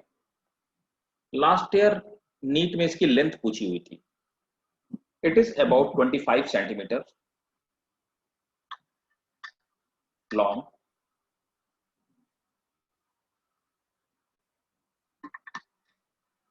It lies behind trachea. It lies behind trachea. तो जिन रिंग्स की बात कर रही थी तो मैत्री, वो ट्रैकिया में पाई जाती हैं, वो इसोफेगस में नहीं पाई जाती। वो कार्टिलेज की बनी हुई रिंग्स होती हैं, वो हाफ कार्टिलेजेस रिंग्स होती हैं। उनका फंक्शन होता है ट्रैकिया को प्रोटेक्ट करना, ना कि इसोफेगस को प्रोटेक्ट करना। क्योंकि इसोफेगस अगर बंद हो जाएगा तो आदमी मरेगा नहीं, लेकिन ट्रैकिया बंद हो जाएगा तो आदमी मर जाएगा, रेस्पिरेशन रुक जाएगा। सर उन रिंग्स को क्या कहते हैं? वो कार्टिलेजेस रिंग्स होती हैं, हाफ कार्टिलेजेस रिंग्स होती हैं, है ना। और उनका फंक्शन होता है हमारे, और फांसी लगाने में, गला दबा देने में वो रिंग्स टूट जाती हैं, और इन रिंग्स के टूटने के स्ट्रक्चर से ही बता दिया जाता है कि आदमी ने फांसी लगाई है, कि गला दबाया गया है, कैसे कैसे क्या किया गया है। सर अगर वो टूट ही जाती है लेते समय बंद भी हो सकते हैं क्या? सर अगर वो टूट ही जाती है तो सर वो प्रोटेक्ट कैसे कर पाएंगी? इतना तो हार्ड नहीं है वो। देखो भैया, जब गाड़ी आपको कंपनी बना के देती है तो ये नहीं कहती कि उसको तुम पहाड़ से कुदा दोगी, नहीं टूटेगी। जी सर। मतलब कंपनी ये कहती है कि अगर थोड़ा बड़ा कहीं ठोक पिट गई तो तुम्हें कुछ चोट नहीं लगेगी, समझे मैत्री? यस सर, समझ गई। मतलब सर एक चीज और पूछनी थी सर। हमने जब हमारे सर पिछले साल के सर बायोलॉजी टीचर से पूछा था सर, तो उन्होंने कहा था कि जब फांसी लगाते हैं ना तो उसमें मेडुला ऑब्लंगाटा भी बहुत इंपॉर्टेंट रोल प्ले करता है। उससे वही डिसाइड करता है कि फांसी लगाई और ये सब किया है। तो सर ये भी है सच? यार देखो, उनका कहने का जो पर्सपेक्टिव था वो मैं बता रहा हूँ आपको। एक्चुअली क्या होता है, हमारी बॉडी में जो इमोशन वाला पार्ट होता है ना, वो मेडुला कंट्रोल करता है इमोशंस, ठीक है ना। तो ये हमारे ब्रेन का लेवल होता है जो ये डिसाइड करेगा कि कौन आदमी कितना इमोशनल है। तो उसने फांसी लगाने का जो निर्णय लिया वो ब्रेन वाले पार्ट ने डिसाइड किया, ठीक है, नहीं सर, लेकिन नहीं हाँ सर, मेडुला का उन्होंने बोला था कि वो टूट जाता है समथिंग लाइक दैट, तो नहीं, ऐसा कुछ नहीं, मेडुला तो कभी टूट ही नहीं सकता। मेडुला ऑब्लोंगेटा यहाँ पे पाया जाता है, इस वाले पार्ट, इस वाले। एक्चुअली क्या होता है, जो हमारा एडम्स एप्पल होता है ना, अभी मैं रेस्पिरेशन वाले पार्ट में आपको पढ़ाऊंगा कि ऊपर वाला जो सर्विकल वाला एक पार्ट होता है ना, वो सर्विकल पार्ट ब्रेक हो जाता है और मेनली कार्टिलेजियस रिंग्स के टूटने की डायरेक्शन चेंज हो जाती है और कुछ नहीं होता। रेस्पिरेशन चोक होने से आदमी मरता है। Yes sir. सर तो बेसिकली जब हम फांसी लगाते हैं तो ये कार्टिलेजियस रिंग प्ले करती हैं ना, जैसे हम कहाँ लगाते हैं? पंखे पे लगाते हैं। अरे हम कहाँ लगाते हैं? तुमने बोला ना कि हम जब फांसी लगाते हैं, हम क्यों लगाएंगे भाई? नहीं मतलब अरे हमारे दुश्मन, हाँ हम मतलब सर मतलब ह्यूमन ह्यूमंस, हाँ ह्यूमंस ऐसे सर, कहो। हम का मतलब ह्यूमन सीधा सर। वो ऐसे बोली जैसे हम हर रोज लगाते हैं। हाँ ऐसे बोले जैसे हम सुशांत, लगा के ट्राई करते हैं, और क्या। सर ठीक है अब हर चलो, रोज ही आता है वो। अब फांसी वासी वाली बात ना करो। हमारा, मेरी तो लाइफ का फंडा है कि भाई अगर मेरी वजह से किसी को समस्या है तो उसको मर जाना चाहिए। हैं सर, क्या क्या? तो मेरी तो लाइफ का फंडा है कि भाई देखो, मेरी वजह से अगर आपको दिक्कत हो तो आप मर जाओ। ठीक है मस्त है सर, मस्त है, स्टेटस पे लगा। तो आप टेंशन मत लो, एंजॉय करो, ठीक है। फांसी लगाने वालों पे, दे आर पुअर क्रिएचर। तो आगे आते हैं, स्टमक पे बात करते हैं। तो नोट करेंगे, अच्छा ठीक है। Oesophagus have 3 part.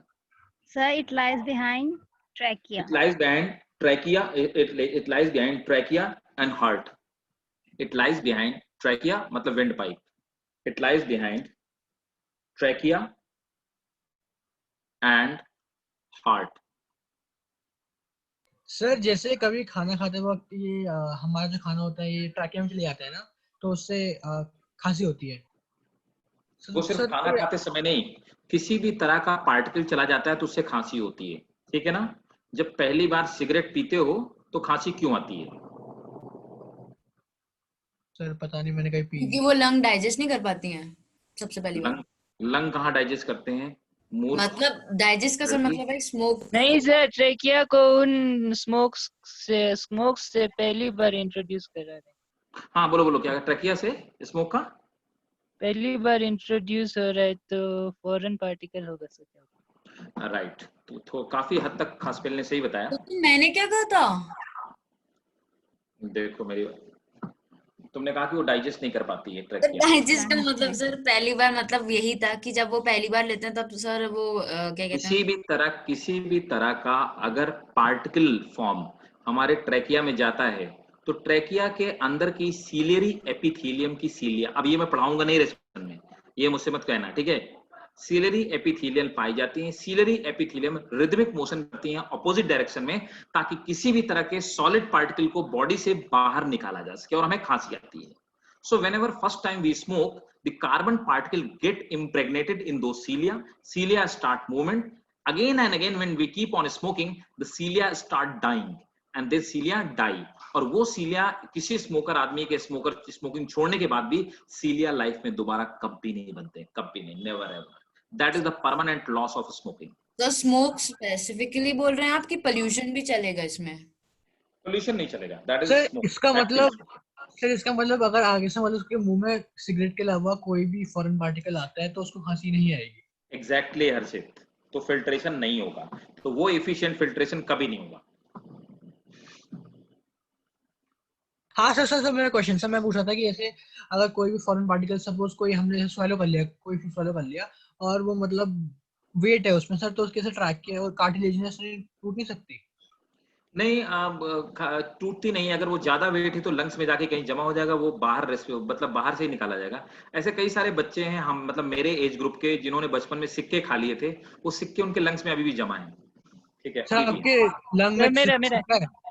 हाँ सर आपके लंग में सिक्का है?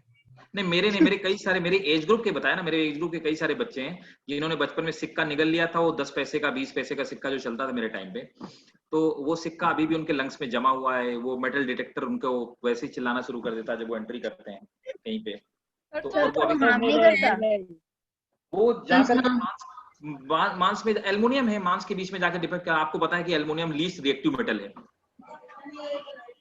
यस सर तो तभी उन्हें कोई नहीं कोई परेशानी नहीं होती है, छोटे छोटे ऐसे पार्टिकल तो वो तो मतलब जो हैवी पार्टिकल होगा वो तो अंदर चला जाएगा और वो प्रॉब्लम कॉज करेगा, उसको निकालना ही पड़ेगा। सर किसी में पत्थर खाया हो तो? मैंने वही बोला ना, या तो जम जाएगा या तो एल्वोलाई फाड़ देगा, निकालना पड़ेगा। अब आते हैं स्टमक वाले पार्ट पे, नोट करेंगे। Stomach Sir, it has 3 parts. लिखवाने कहाँ देते हो तुम लोग यार? It has 3 part, cervical, thoracic and abdominal. Cervical, thoracic and abdominal. Next point, heading stomach.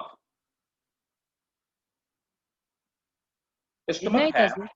हाँ next heading है, रिपीट कर दीजिए। it has 3 part, cervical, thoracic and abdominal. Stomach. Stomach. It is J-shaped organ. It is J-shaped organ. Lesser curvature on posterior end. Lesser curvature on posterior end. And it can be divided into 4 parts. Lesser curvature of Anterior end, posterior end, sorry. Lesser curvature on posterior end, and it have 4 part. Cardiac, B, fundus, ठीक है, C, body, D, pyloric,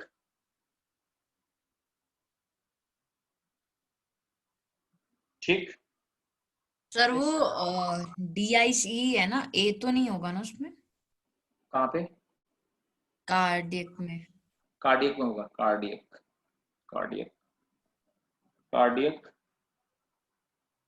part इसलिए बोलते हैं it is near heart, तो heart के पास वाला है इसीलिए इसको कार्डियक पार्ट बोलते हैं। Fundus, it is filled with air, इसमें हवा भरी रहती है। बॉडी वाला पार्ट होता है, it is main part, main stomach यही है, ठीक है। पाइलोरिक पार्ट जो होता है इट इज पोस्टीरियर पार्ट, पीछे वाला पार्ट, पोस्टीरियर पार्ट। अब स्टमक में होता क्या है? पार्शियल डाइजेशन ऑफ फूड,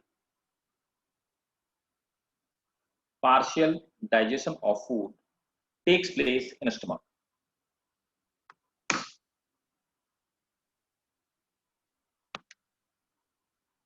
ठीक है,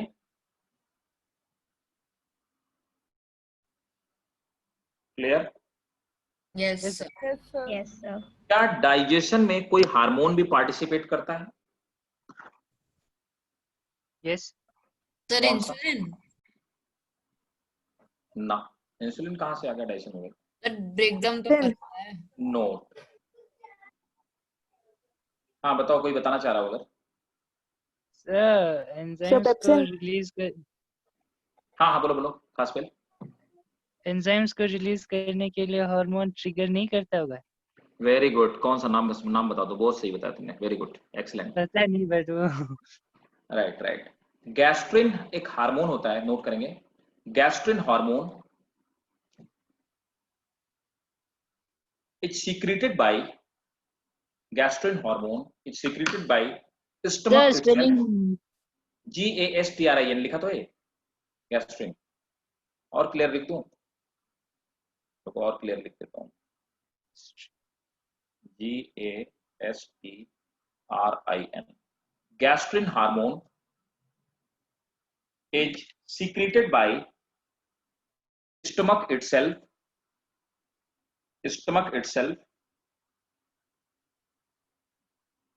It is responsible for stimulation of secretion of secretion of digestive juices. Sir एक बार रिपीट कर दो। गैस्ट्रिन, अब वो सेम चीज तो देखो रिपीट नहीं हो पाएगी। Gastrin hormone is secreted by stomach itself. It stimulates secretion of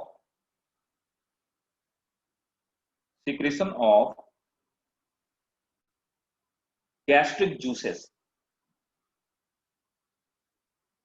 ठीक है, तो क्या एब्जॉर्प्शन हमारे स्टमक में होता है या नहीं होता है? होता है सर। होता है, कैसे होता है? पार्शियल डाइजेस्ट अच्छा, डाइजेशन के बाद डाइजेशन कंप्लीट ही कहाँ होता है? स्टमक में तो आपने ऊपर लिखा पार्शियल डाइजेशन होता है, तो डाइजेशन तो कंप्लीट ही नहीं हुआ, तो एब्जॉर्प्शन कहाँ से हो जाएगा? इंटेस्टाइन में होता है तो नहीं होता। फूड का होता है। देखिए, there is some different cases. कुछ सब्सटेंस का होता है, नोट करेंगे, एल्कोहल, नोट में लिखेंगे एल्कोहल एंड ड्रग्स। एल्कोहल पीते ही तुरंत इसलिए नशा चढ़ता है क्योंकि एल्कोहल को एब्जॉर्ब होने के लिए हमें इंटेस्टाइन तक नहीं जाना, पहली बात। दूसरा, एल्कोहल हमारी ह्यूमन की बॉडी में एब्जॉर्ब होने फास्टेस्ट एब्जॉर्बिंग सब्सटेंस है। तो नोट करेंगे एल्कोहल एंड ड्रग्स। सर आपने क्या बोला? फास्टेस्ट एब्जॉर्बिंग क्या है? Substance of body is alcohol. मतलब कोई भी सब्सटेंस में जो दुनिया में पाया जाता है। दुनिया में जितने सारे सब्सटेंस आप खा सकते हो, उनमें से भाई साहब सबसे जल्दी जो एब्जॉर्ब होता है वो एल्कोहल ही है। तो alcohol and drugs are absorbed at stomach only.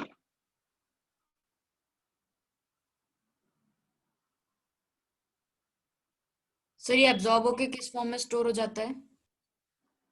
Store नहीं होता भाई, ये सीधे जाता है ब्लड में, और ब्लड में जाने के बाद सीधे नर्वस सिस्टम में जाता है। नर्वस सिस्टम को डिस्टर्ब करता है, जिससे आदमी को नशा आ जाता है, जंक्शंस बढ़ जाते हैं, जंक्शंस के बीच में गैप बढ़ जाता है, इसलिए उसको और महसूस, बाकी चीजें, फिजिकल चीजें महसूस नहीं होती हैं। और उसके बाद फिर ये लिवर में जाता है। लिवर में ये जाकर के उसकी लिवर की फिजियोलॉजी को डिस्टर्ब करता है, शुगर को फैट में कन्वर्ट कर देता है, जिससे अल्कोहल पीने वाले आदमी का लिवर फैटी हो जाता है। उसके बाद उसको लिवर सिरोसिस हो जाती है, फिर वो मर जाता है। सर एक और चीज, सर मैंने सुना है sir direct strong alcohol consume करने से लिवर फट भी सकता है, ऐसा है क्या? लिवर फट बिल्कुल नहीं सकता, कभी नहीं फट सकता लिवर। सर आवाज नहीं आ रही। हाँ, लिवर सड़ सकता है, उसी को लिवर सिरोसिस कहते हैं। ठीक है, सड़ सकता है मतलब सर वो प्रोसेस टाइम टेकिंग होगा या फिर कुछ दिन या फिर कुछ? बिल्कुल टाइम टेकिंग प्रोसेस होता है। ऐसे तो नहीं ना कि आप 2-4 दिन अल्कोहल पी, परसों लिवर सड़ गया। सर अगर कोई अल्कोहल कंज्यूम नहीं करता है और ना कोई स्मोकिंग करता है, उसको भी हो सकता है ना लिवर सिरोसिस? अगर कोई ऐसी सब्जियां खाता है जिसमें इंसेक्टिसाइड ज्यादा है, अगर कोई ऐसी गंदी जगह से पानी पीता है, ऐसी जगह रहता है जो इंडस्ट्रियल एरिया है, जहां में पानी में क्रोमियम है, आर्सेनिक है, तो ये सब चीजें भी लिवर सिरोसिस कॉज कर सकती हैं। अरे सर मतलब जो भी अल्कोहल कंज्यूम करो कुछ नहीं होता है, मतलब स्ट्रॉन्ग हो नहीं हो मतलब कुछ नहीं होता है फिर ऐसे एकदम से? ना, अल्कोहल तो मतलब लिवर सिरोसिस होती है, आदमी 5 साल से पी रहा है, 10 साल से पी रहा है, या रोज पी रहा है, वो ऐसे लोगों को होती है। सर फिर अल्कोहल तो रेगुलर यूज मेडिसिन बोलते हैं ना, वो क्यों? अरे भैया, पीने का मतलब ये होता है कि अब खांसी वाली दवाई आती है, उसमें कोडीन पाया जाता है। अब इसका ये मतलब थोड़ा ना कि पूरी खांसी की दवाई पी लो। Yes sir. आप देखो क्या होता है, ये कफ सिरप क्यों बैंड है? कफ सिरप इसलिए बैंड है क्योंकि लड़के तो घर पी के जा सकते हैं, लड़कियां पी के नहीं जा सकती हैं, तो कफ सिरप खरीद के पी लेती हैं, तो वो तो उनकी बॉडी को हम करेगा। अब कफ सिरप इसलिए थोड़ा बनाया जाता है कि पूरी पी लो। सो अल्कोहल क्या बोला आपने? लड़के क्या पी लेंगे और लड़कियां क्या नहीं पी पाएंगी? क्या बोला, मैं सुनाई नहीं दिया। लड़कियां अल्कोहल पी के घर नहीं जाती, तो वो कोडीन पीती हैं, क्या बोलते हैं, ये कफ सिरप पीते हैं। दिल्ली में इसलिए नहीं मिलता कफ सिरप, आपको बिल्कुल नहीं मिलेगा कफ सिरप विदाउट प्रेस्क्रिप्शन, कहीं नहीं मिलेगा। That is the reason. समझ गए ना, सर क्योंकि बदबू सर नहीं जो आती आप इससे। सर जो आप यहाँ पे ड्रग्स की बात कर रहे हो सर, वो कौन सी, ऐसे हीरोइन वगैरह है या फिर ये नॉर्मल नहीं, टैबलेट की बात कर रहे हैं? कोडीन पाया जाता है इसमें, codeine codeine sir codeine. Drug की पूछ रहा हूँ मैं, सर ड्रग्स पूछ रहा हूँ। ड्रग्स मतलब any kind of drugs, any kind of drugs, तो मतलब मेडिसिन भी या फिर जो ऑब्वियसली नशा करते हैं? Including medicine, including medicine. ठीक है, तो अल्कोहल वही है कि अल्कोहल बियॉन्ड 120 ml, 121 ml से ऊपर जाते ही वो हमारी बॉडी को हार्म करना स्टार्ट कर देता है। सर ये ट्रेडिशनल वो अल्कोहल होता है ना, वो भी करता है? अरे भैया कोई सा भी, तुम कच्ची वाली दारू पियो चाहे फिर इम्पोर्टेड पी लो, बात तो वो रहेगा तो यार खास पे एक बात बताओ, तुम कैसी बातें कर रहेगा तो नहीं, एथिकल हमारे बॉडी। यहाँ वो बोलते हैं सर, वो ट्रेडिशनल वाला कुछ नहीं होता है, बहुत अच्छा होता है बोल के बच्चों, छोटे छोटे बच्चों को थोड़ा थोड़ा देते हैं। हाँ वो इतना हाई टेम्परेचर वहां पे होता है, वो एनर्जी जनरेट करता है ना, और वो एनर्जी अंदर से नहीं जनरेट करता। बायोलॉजी में जितना डिस्कशन करोगे वो हमारे सरफेस का टेम्परेचर बढ़ा देता है, that is pseudo warming of body. Alcohol हमारी बॉडी के अपर सरफेस का टेम्परेचर बढ़ाता है, इनर सरफेस का नहीं। ओके समझे? यस ठीक है। सर तो सर मुझे भी क्वेश्चन था सर, थोड़ा सा मतलब ऑफ टॉपिक हो भैया टाइम देखो ओवर हो चुका है सर। ना, बस 1 मिनट सर, बस एक ही पूछ जल्दी सर पूछो, जो दूसरी क्लास स्टार्ट होने वाली है सर, इसी पे सर जो लोग CID पे। कहते नहीं सर जो लोग कहते हैं कि गैस हो रही है सर, तो बेसिकली वो गैस कहाँ बढ़ती है, वो स्टमक में बढ़ती है, लार्ज इंटेस्टाइन में होती है? क्या क्या फिर से सर जो लोग कहते नहीं है कि गैस हो जाती वो है स्टमक सर, में तो नहीं, वो वो तो कहाँ? वो इंटेस्टाइन वाले पार्ट पे है, वो इंटेस्टाइन वाले सर पार्ट कौन सी, में, लार्ज में? लार्ज, हाँ लार्ज इंटेस्टाइन में। हाँ सर तो उसमें होता क्या है? कुछ नहीं होती उसमें, सल्फर डाइऑक्साइड वगैरह ऐसी गंदी गैसेज होती हैं जो मतलब बॉडी में बनने लग, वो स्टमक में बनना स्टार्ट हो जाती है, प्रोडक्शन स्टार्ट हो जाता है। ओके क्लास ओवर हो चुकी है? हाँ बिल्कुल क्लास हो गई ओवर। अब? 3 मिनट है ना? अरे नहीं यार, दूसरी क्लास है भाई, दूसरों को भी जीने दो, पढ़ने दो दूसरों को। Thank you sir. चलो ठीक है, bye. Thank you Thank you. Sir, bye sir. Welcome thank you welcome, sir, bye bye bye bye, sir. Good night, bye bye bye, good night, bye. Sir bye sir, bye sir, thank you sir.